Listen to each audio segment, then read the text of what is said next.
A paz do Senhor a todos. Estamos retornando para darmos continuidade à leitura da Bíblia em ordem cronológica. E hoje, no 335º dia, lendo esta linda história que Deus escreveu para nós, trago para a leitura os capítulos 10 e 11 do livro 2 de Coríntios. A inspiração do dia. A resposta de Paulo à minoria descontente e relutante autodefesa do apostolado de Paulo. No capítulo 10 destaco o versículo 1. Eu, Paulo, vos rogo. A maioria dos crentes coríntios aceitou a autoridade de Paulo e se submeteu aos seus ensinos e apostolado. Havia, no entanto, uma minoria orientada por falsos obreiros que subvertia o evangelho fazendo o trabalho de Satanás e que continuava a resistir a Paulo e a caluniar sua pessoa e seu caráter. Nos capítulos 10 a 13, Paulo se dirige a esses falsos crentes. As armas da nossa milícia. Preste atenção na mensagem no versículo 4. Nossa luta é contra as hostes espirituais da maldade. Por isso, as armas carnais e humanas, tais como argúcia, habilidade, riqueza, capacidade organizacional, eloquência, persuasão, influência e personalidade, são de si mesmas inadequadas para destruir as fortalezas de Satanás. As únicas armas adequadas para desmantelar os arraiais de Satanás, as injustiça e os falsos ensinos são as que Deus nos dá. Primeiro, essas armas são poderosas porque são espirituais e provêm de Deus. Noutros trechos, Paulo alista algumas dessas armas: a dedicação à verdade, uma vida de retidão, a proclamação do Evangelho, a fé, o amor, a certeza da salvação, a palavra de Deus e a oração perseverante. Mediante o emprego dessas armas contra o inimigo, a igreja sairá vitoriosa, isto é, a presença e o reino de Deus se manifestarão poderosamente para salvar os pecadores, expulsar demônios, santificar os crentes, batizá-los no Espírito Santo e curar os enfermos. Segundo, a igreja de nossos dias é frequentemente tentada a enfrentar o desafio do mundo por meio carnais e com as armas mundanas, isto é, sabedoria, filosofia, psicologia humanista, atrações emocionantes, atividades nas igrejas centradas em passatempo, etc. Com muita frequência, essas coisas servem hoje como substitutas das práticas básicas do Novo Testamento. A oração fervente, a fidelidade incondicional à palavra de Deus e a proclamação fervorosa do Evangelho. Com o poder, tais armas, porém, não trarão um reavivamento do Espírito Santo, porque não têm nenhuma possibilidade de destruir as fortalezas do pecado. Livra-nos do poder de Satanás e desfazer as paixões malignas que graçam no mundo de hoje.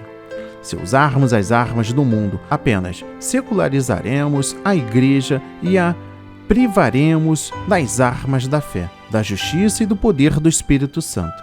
Tragicamente, isso resultará em igreja ser vencida pelos poderes das trevas e as suas famílias serem dominadas e manipuladas pelas forças do mal que agem no mundo, levando cativo todo o entendimento. Preste atenção na mensagem no versículo 5. A nossa guerra contra o mal inclui o alinhamento de todos os nossos pensamentos com a vontade de Cristo. Deixar permanecer em nossa mente pensamentos contrários à santidade de Deus nos levará ao pecado e à morte espiritual. Sigamos os 4 passos que trago hoje para sujeitar todos os seus pensamentos ao senhorio de Cristo. Primeiro, saiba que Deus conhece todos os seus pensamentos e de que nada jamais se oculta dele. Somos tão responsáveis diante de Deus pelos nossos pensamentos quanto somos pelas nossas palavras e ações. Segundo, saiba que a mente é um campo de batalha. Alguns pensamentos têm sua origem em nós mesmos, enquanto outros provêm diretamente do inimigo. Levar cativo todo pensamento à obediência de Cristo demanda uma guerra espiritual contra a natureza humana pecaminosa e as forças satânicas. Quando você for atacado com pensamentos maus ou imundos, resista-os e rejeite-os firmemente em nome do Senhor Jesus Cristo. Permita que a paz de Deus guarde o seu coração e mente em Cristo Jesus. Nas lutas espirituais, lembre-se de que nós, crentes, venceremos nosso adversário pelo sangue do Cordeiro, pela palavra do nosso testemunho e por dizer um não persistente ao diabo, à tentação e ao pecado.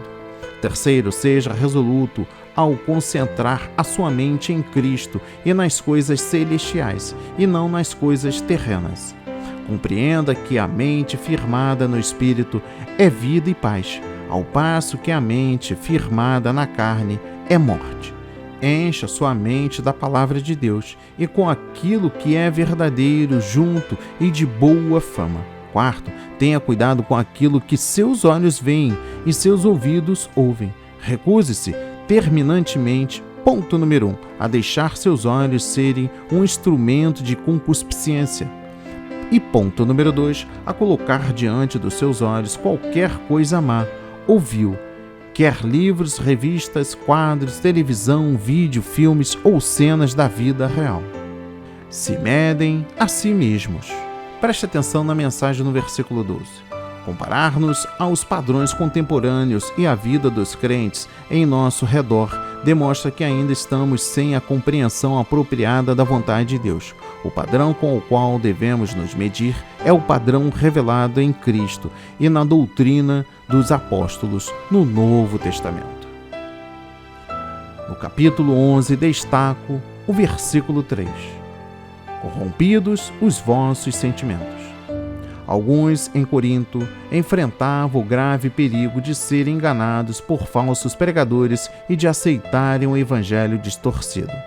Ao acolherem os ensinos desses obreiros fraudulentos, afastavam-se da sua devoção sincera a Cristo. Nas igrejas dos nossos dias, também há os que se apresentam como ministros da justiça, mas cujos ensinamentos contradizem a palavra de Deus e levam seus seguidores ao naufrágio espiritual.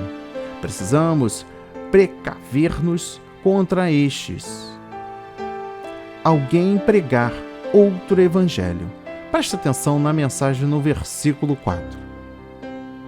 Os falsos mestres podem declarar que a revelação bíblica é verdadeira e, ao mesmo tempo, afirmar que possuem revelações extras bíblicas ou conhecimento de igual autoridade às Escrituras e válidos para a igreja inteira. Esses falsos ensinos geralmente envolvem a fé cristã num sincretismo de outras religiões e filosofias. Resultam daí os seguintes erros. Primeiro, a suposta nova revelação é colocada no mesmo nível de autoridade que a revelação bíblica apostólica original. Segundo, as Escrituras ocupam um lugar secundário e Cristo é colocado em lugar inferior em relação aos santos ou fundadores de um movimento ou igreja. Terceiro, os falsos mestres alegam ter uma compreensão mais profunda ou exclusiva das supostas revelações ocultas nas Escrituras. Obreiros fraudulentos transfigurando-se em apóstolos. Preste atenção na mensagem no versículo 13. Satanás, o grande enganador, utiliza homens maus como seus agentes, transformando-o em falsos apóstolos e obreiros fraudulentos. Primeiro, a Bíblia diz que esses ministros e líderes enganosos são pessoas que, capacitadas por Satanás, ponto número 1, dão a impressão de realizarem grandes coisas na obra de Deus. Ponto número 2, pregam mensagens evangélicas atraentes. E ponto número 3, aparentam ser pessoas santas, mas na realidade rejeitam a piedade e negam a sua eficácia. Segundo, esses obreiros se disfarçam em apóstolos de Cristo e ministros da justiça. Dessa maneira, imitam os verdadeiros ministros de Cristo e colocam na sua mensagem toda aparência de piedade. Parecem sinceramente solícitos e amorosos e falam em perdão, paz, felicidade, fraternidade e muitas outras coisas construtivas, mas vivem sob a influência de Satanás. O evangelho deles é geralmente segundo o raciocínio humano e não uma interpretação verdadeira da revelação de Deus, como termo nas Escrituras.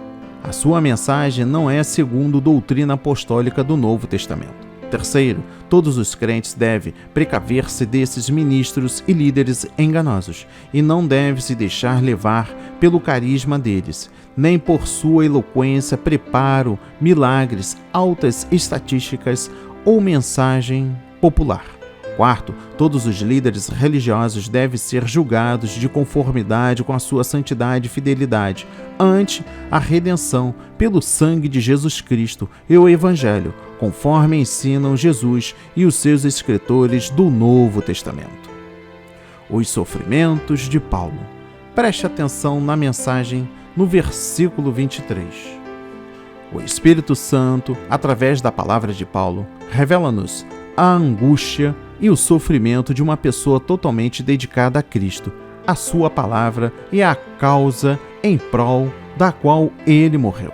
Paulo comungava com os sentimentos de Deus e vivia em sintonia com o coração e os sofrimentos de Cristo. Segue-se 20 formas de participação de Paulo no sofrimento de Cristo. Ela fala em, primeiro, muitas tribulações enfrentadas ao servir a Deus. Segundo, sua aflição no espírito por causa do pecado dominante na sociedade.